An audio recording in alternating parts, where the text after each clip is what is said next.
Hello and welcome back to the Level Up English podcast, the best place to come to practice the English language, learn about the British accent and culture, with me, your host, Michael Lavers.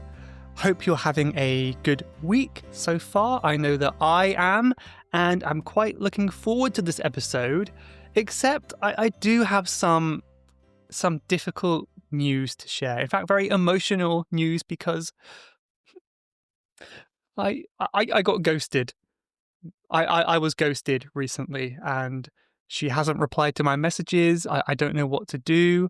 I'm feeling a bit stressed. I just don't know. Maybe I can ask for your advice on this topic today. Maybe this will help me in some way. So please give me your advice if you can. How was my acting? I did not actually get ghosted. And if you don't know what I'm talking about, then maybe we'll discuss that today. So this is an expression. I suppose it's a more slang or modern expression that we use in speech to talk about relationships and dating and stuff like that.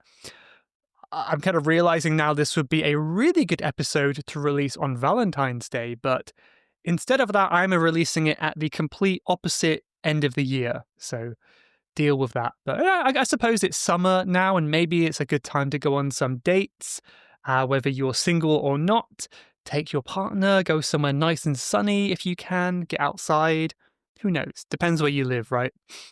But yeah, I realize there's a lot of modern slang and language that we use when talking about relationships, and I don't want to get left behind. You know, I am getting older, and the young generations just keep getting younger.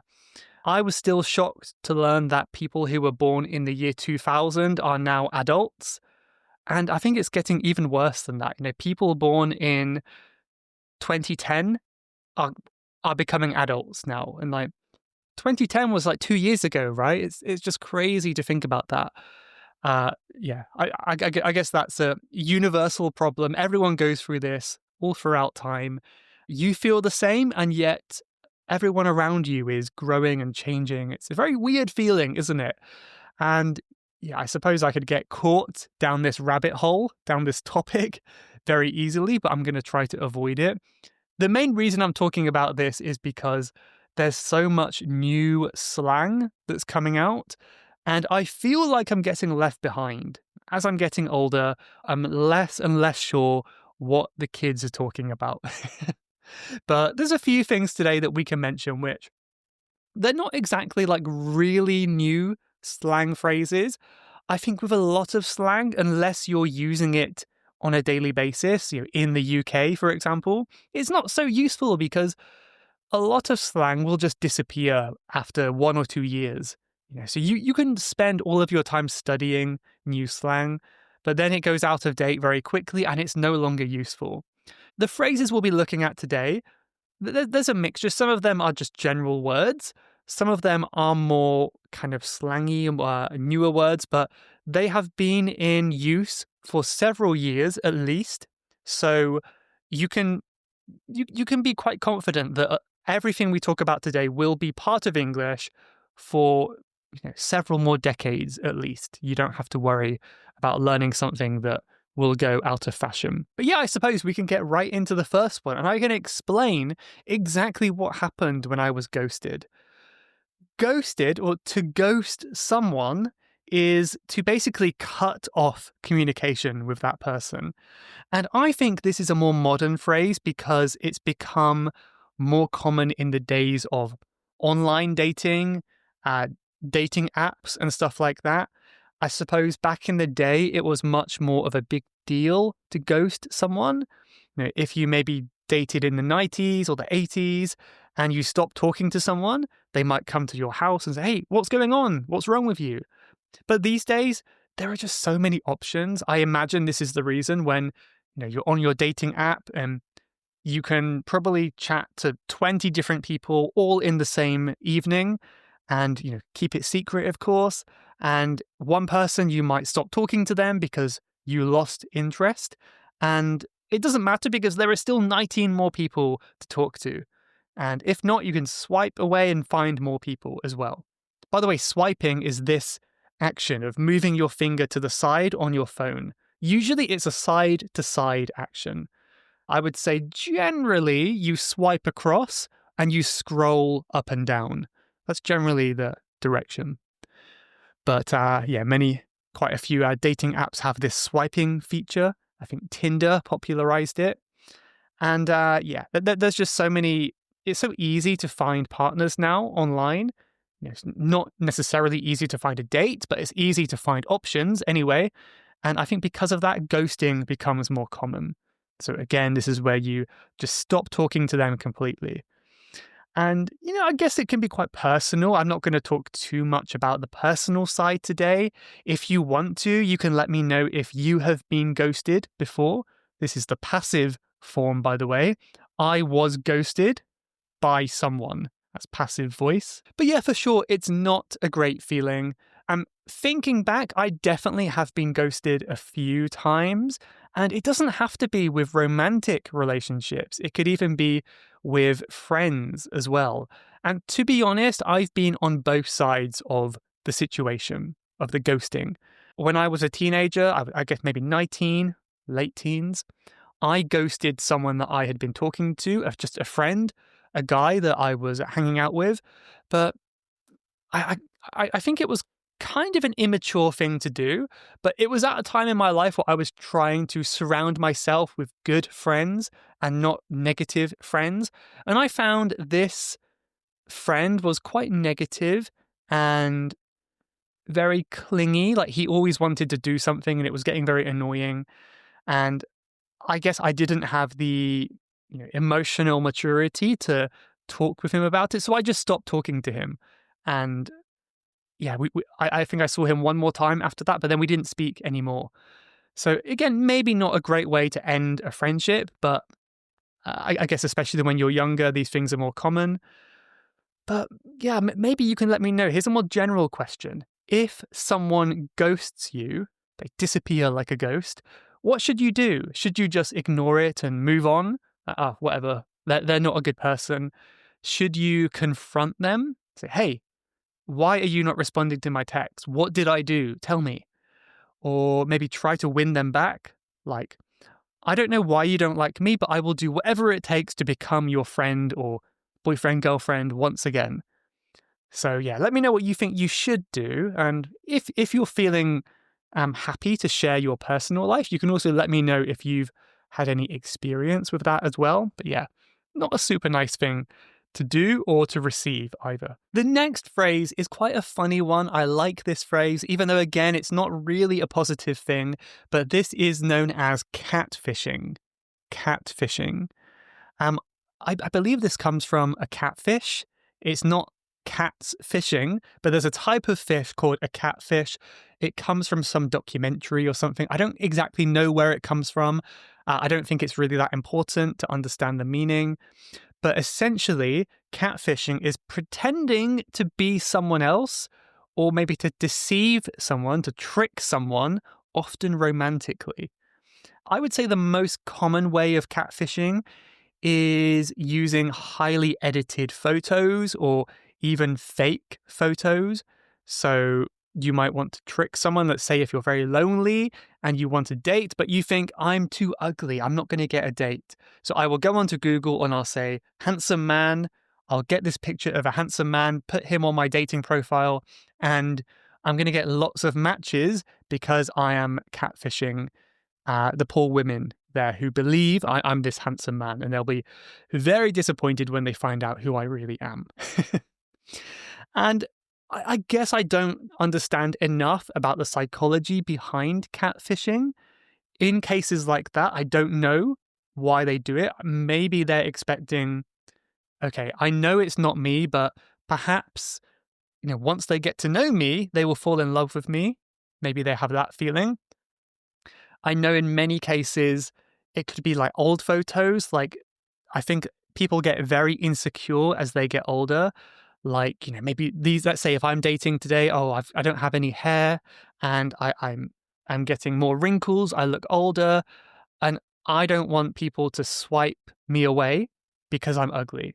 So I might use a photo from 10 years ago when I still had hair and I looked much more handsome, let's say. And it's not, I feel like I'm not exactly lying because that is me. It's just not an up to date photo.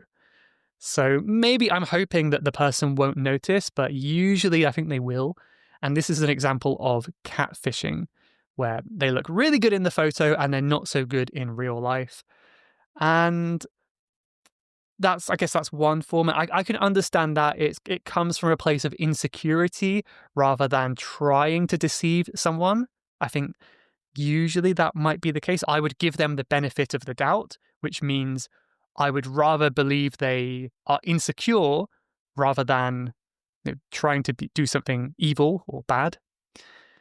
And maybe there's another form of catfishing, which is about scams. You hear stories about this where it's like a man and they are pretending to be a beautiful young woman, and eventually they ask for money and they ask for other stuff like that, and it's a money scam basically. So this is another form of deceiving someone, of catfishing, which of course is very evil.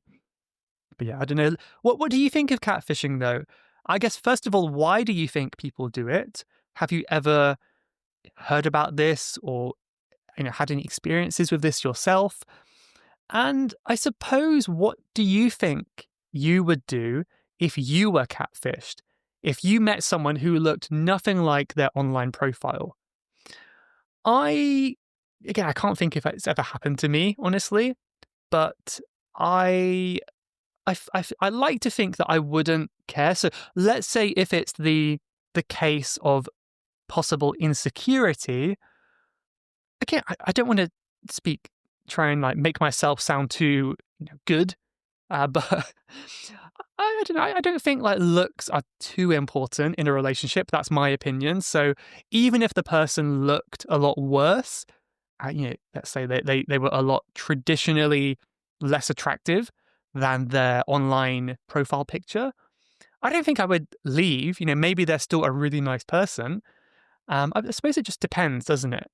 Yeah, you definitely don't want to be tricked, but I also have the feeling that modern dating is a lot more, we could say shallow. It's a lot shallower than it used to be, which means it's more about, you know, superficial things like appearance and style and attractiveness rather than your values, how well you connect, how well you get on with each other. So my opinion is that it's much healthier. If you're finding a serious relationship, you should look for these deeper things rather than just how good they look, because no one looks good forever, do they? But yeah. Another question I suppose we could ask is, do you think that dating apps should require video verification to avoid catfishing? I think that's an interesting idea. I don't know, but on the other hand, maybe there is some way to verify in a good way, but with modern AI, you could probably quite easily fake a video. So even videos are not really safe anymore. But yeah, I don't know. Let me know if you have any ideas on how we can overcome catfishing.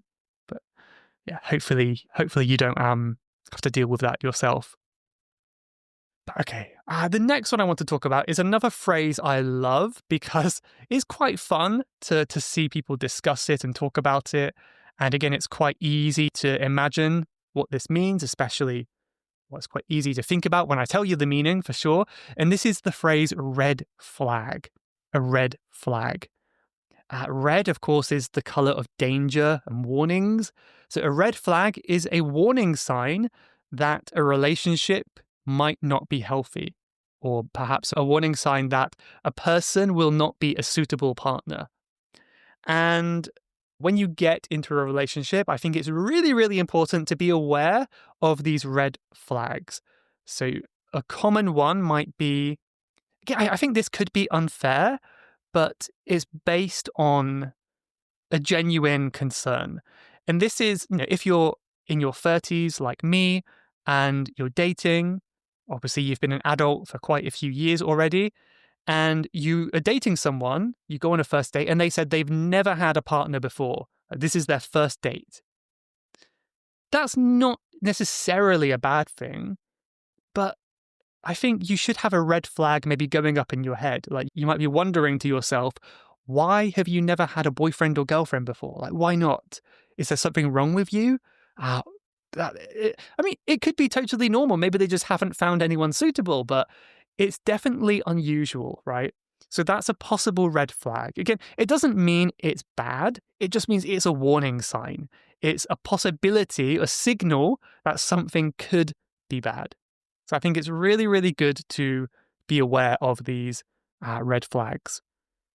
And I quite enjoy reading these on Reddit, on the website Reddit. People often ask questions like this. There's relationship subreddits and other things. They say, what are some red flags that people often overlook in relationships?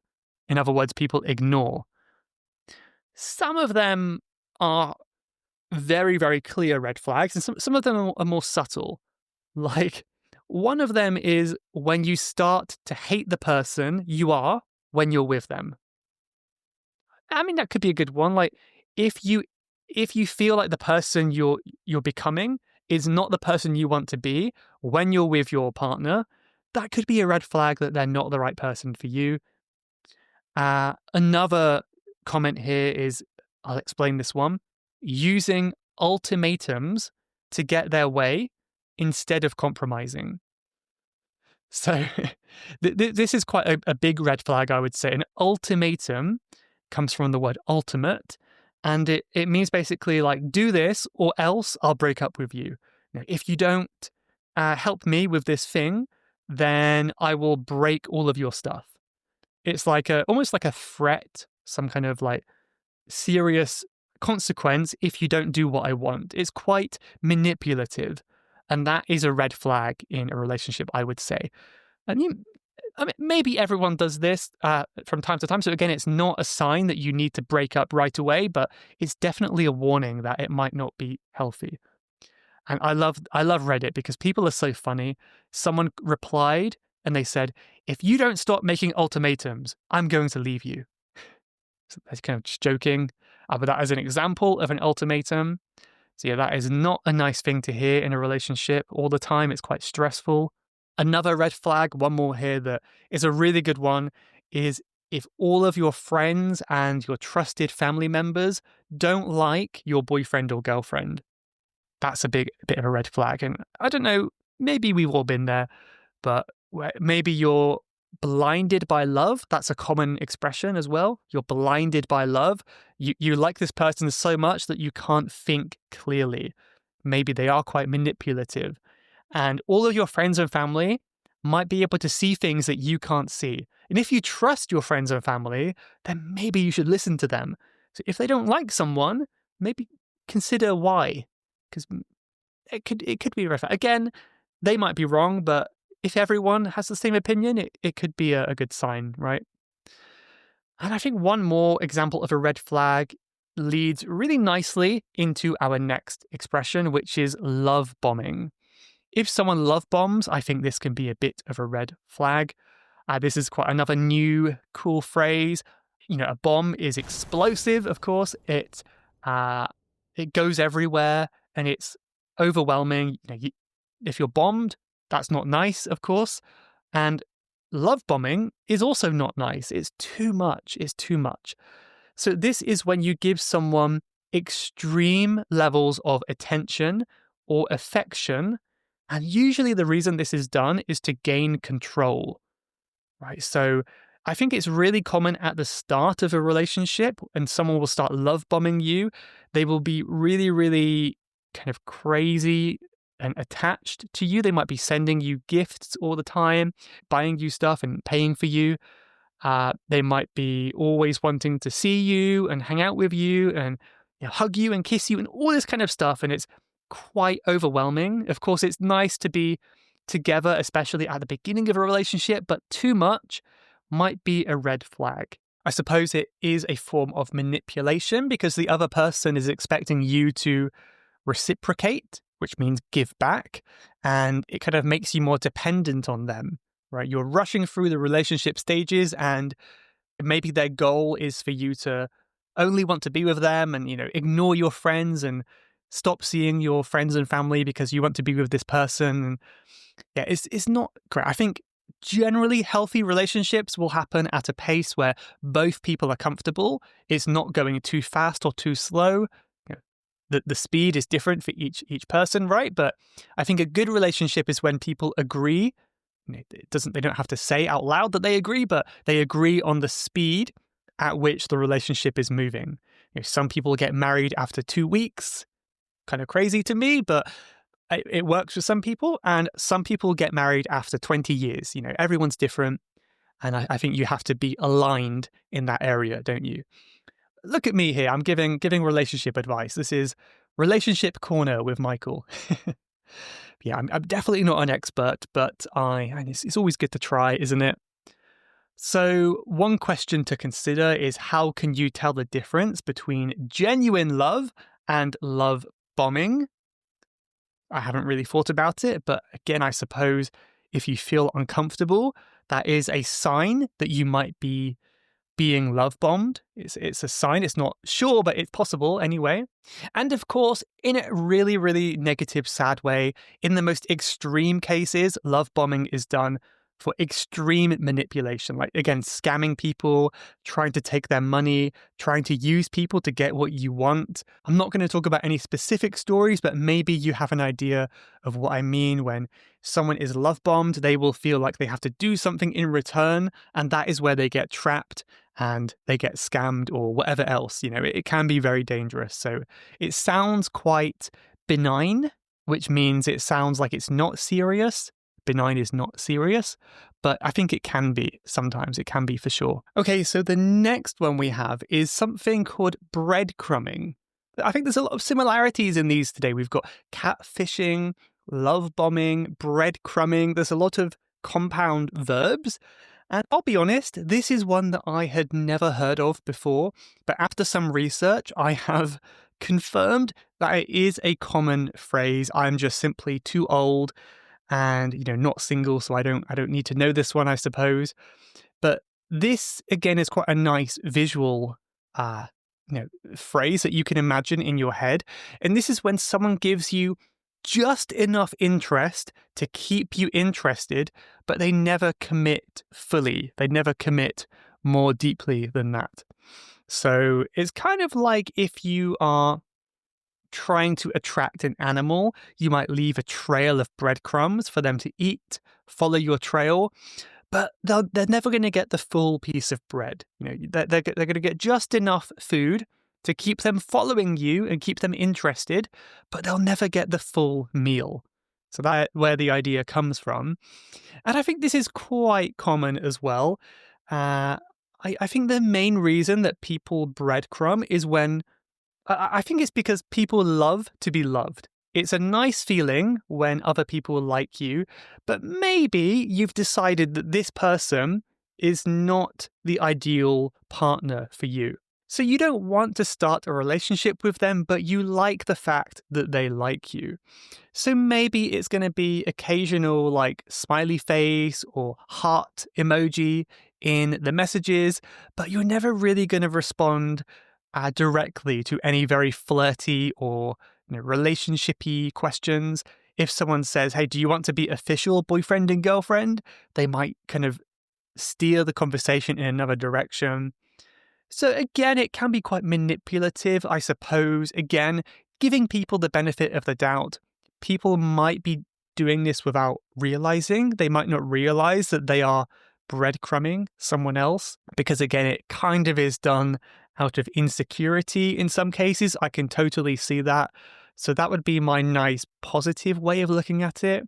But yeah, maybe there's some more manipulation here, some kind of a darker side to this as well. So I don't know if there's any, I can't think of any great questions to talk about with this one, but I just had to share it. But I think we would all agree that if someone is breadcrumbing someone else, we would definitely recommend that receiver of the breadcrumbs to just give up. I think if it becomes obvious that someone is not ready to commit, it might be your chance to give an ultimatum yourself and just say, look, I've been trying to pursue you, which means chase, get you as a partner. I've been pursuing you for a few months and we haven't really developed our relationship. So if you're not interested in me seriously, then I'm going to give up. Maybe we can still be friends. I think that's the best way to go about it, rather than eating those breadcrumbs. That wouldn't be ideal. But yeah, going back to maybe the beginning of a relationship, this is again something that younger people are doing. It's happening more and more these days. I think when I was a teenager and younger, it was a little bit more taboo, which means less accepted. I think, if I were to message someone on Facebook, like, hey, you're really attractive, maybe we can meet up one day, I think that would be quite creepy. But maybe these days it's becoming more common. I don't know. Let me know what you think. It's definitely more common to message online. But anyway, this phrase is known as sliding into the DMs. You might hear that a lot. Slide into the DMs. DM, it stands for direct message. It's a private message, a DM. And sliding in is kind of like a smooth, simple, maybe quite sneaky way to start a conversation with someone privately on their messaging area and maybe not make it seem super obvious that you're asking them out on a date. So maybe there might be someone you're quite attracted to and you don't want to just say, hey, let's start dating, but you might say, oh, you look really good in this photo. And maybe that compliment will lead to a longer conversation. But I think we all know what the intention is here. The intention is to start something romantic or something like that. And this is known as sliding into the DMs. Even though the phrase itself is not romantic, I think there's an implication here that it is for that purpose. If you're just wanting to make a friend, you wouldn't slide into the DMs. I think the act of sliding as if you're on ice makes it seem kind of sneaky or even, what's the word, quite skilled maybe? You're doing it in a skillful, sneaky way. I suppose it could be positive or negative. It doesn't necessarily have to be either one. So, I don't know, maybe a question for you here is, on social media, have you ever had your DMs slid into? Maybe you've received a funny or strange DM before. I'm sure you can imagine that I've received quite a few. I've received ones, asking me out on dates. I've received ones saying I look good, one saying I look terrible, one's giving me advice on my hair and other problems that, frankly, is not really their business.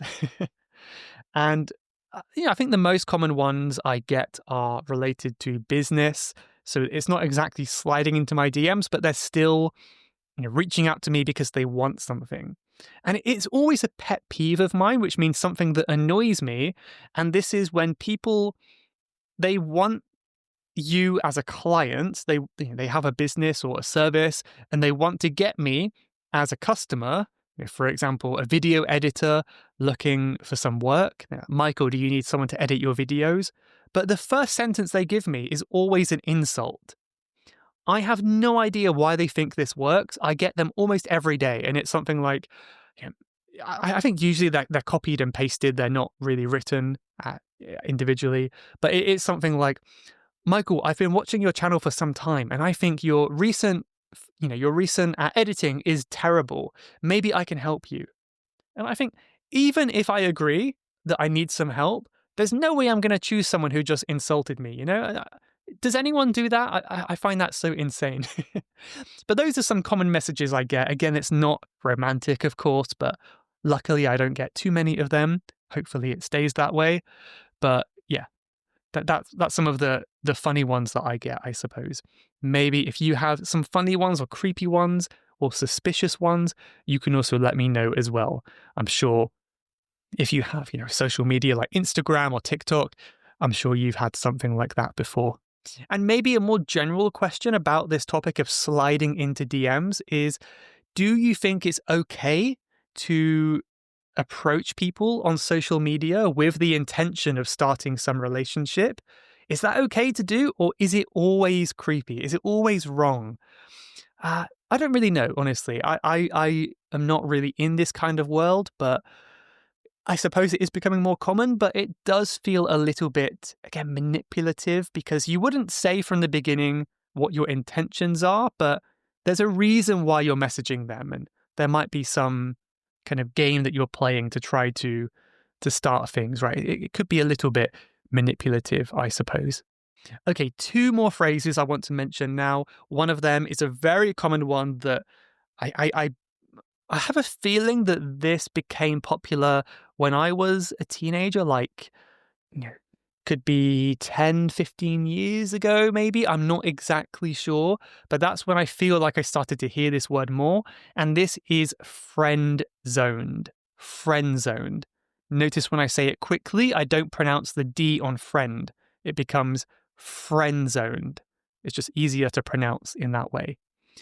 You might know this one already, but to friend zone someone is to move someone away from this romantic kind of title, romantic area, and put them in a friendship area. So it might be when one person has feelings for someone in a romantic way, but the other person kind of politely rejects them and keeps them as a friend. So it's very common. I think it's more common, at least the stereotype is girls friend zoning boys. The boy might say, "Oh, I really enjoy the time we spend together. In fact, I really, really, I think I love you. I think I love you." And then the girl will say, "Oh, that's so sweet. I love spending time with you as well." This was actually a line from the Friends TV series. Maybe some of you recognize that. And that is a great example of a friend zone. It's like, "Oh, you love me? Oh, I love spending time with you." You're kind of moving them away from that love and saying, "Yeah, I enjoy our time together." In other words, it's just secretly saying, "I just see you as a friend." And I mean, there's a lot of ideas, both true and false, about the friend zone, but people often say that once you get in the friend zone, you can never leave. Once someone decides that you're a friend, you will never become anything more than a friend. Do you think that's true? I think it's certainly harder. Once someone sees you as a friend, they might find it difficult to see you romantically in the future, but I do think there can be some cases where you can break free from that friendship. But yeah, I suppose it is a difficult situation when you want something more and the other person only sees you as a friend. It's quite difficult to deal with, I can imagine. So maybe let me know if you've ever experienced anything like this before. And I also wonder, you can also let me know your ideas. Once you've been friend zoned, is it possible to actually stay close friends? Because I think what people don't realize is friend zoning is a kind of rejection. It's not saying, I hate you, I don't want to be with you. It's much less strong. It's just, I really like you, but only as a friend. So it's you're not good enough to be a partner. So it's still some form of rejection. And I feel like once that happens, it might affect the friendship going forward as well. So I don't know. Maybe you've had experience or maybe you have opinions on this. Again, I think it could ruin a lot of friendships, but maybe not always, not always. And at the last minute, I had one more phrase that I wanted to share. This is one that I think is a bit more recent in the last few years. I think it's quite funny. I don't take it very seriously, though. I think it's funny. It's a good phrase in a light-hearted way, but if people actually use this in a non-ironic way, I will maybe find it a bit strange. But this is the word ick. I-C-K. This is a noun, and it's basically like something that disgusts you, something that you find disgusting. Here's a definition online. In Gen Z or Gen Z slang, that's the young generation, ick describes a sudden feeling of disgust or aversion towards someone you were previously attracted to, and it's often triggered or caused by specific behavior. Usually, this behavior is trivial, which means very, very small. A similar word to ick would be turn off, something that makes you really not attracted to them quite suddenly. And I did some research and I found a list of icks. So usually this is used more by women than men. I don't know why, but I guess it can be used both ways. And someone online wrote a list of icks. And I'm going to read some of them now to give you some examples. Again, some of them are quite small. One of them is people who say yo, yo, yo as a greeting. I kind of see that, to be honest. Like, yo is like a very casual way to say hi, like, yo, what's up? And if you go into a room and you say yo, yo, yo, it's kind of awkward. It's a little bit cringe. It sounds a bit like try hard. You're trying too hard to be cool. So yeah, that is one of this person's icks, yo, yo, yo. One of them, which is quite common, is, this is different than what I expected. This is not wearing socks with shoes. Not wearing socks with shoes. I guess I can see that. People who wear shoes but no socks, it just looks a bit weird, and maybe it gives you the ick. Ugh, that's not attractive. Again, it's a very, very small thing, but it's these little things that can affect your attraction to someone. And I thought of my own idea too. I think this would be maybe one of my icks, is licking the lid of the yogurt when you're finished or before you're eating it. For me, that's just an ick. I think it's kind of gross. I don't know why, but if I was really attracted to someone and they started to lick the lid of the yogurt pot, it'd be like, ugh, what's going on here? Again, it's a very small thing, but to me, it seems a bit unattractive, Another one that this person included on the website is 3-in-1 shampoo. Very specific, but this is when you have shampoo to wash your hair, and it also can be used for your body and your face, I suppose, or conditioner and body wash. 3-in-1 shampoo, maybe it just has a signal that it's kind of lazy, which is not a good sign for many women, maybe. Another one is people or men who text hee-hee, H-E-H-E, instead of lol or haha. They'll say hee-hee. It's kind of like a cute, mischievous way of saying haha, like laughing in a text. So yeah, hee-hee is very feminine. Maybe that could be an ick for some people. I could get that. And yeah, honestly, this is why I like them, because some of them are kind of silly. I think all of them are kind of silly, but they're kind of funny. Another one here is drinking cow milk in a glass.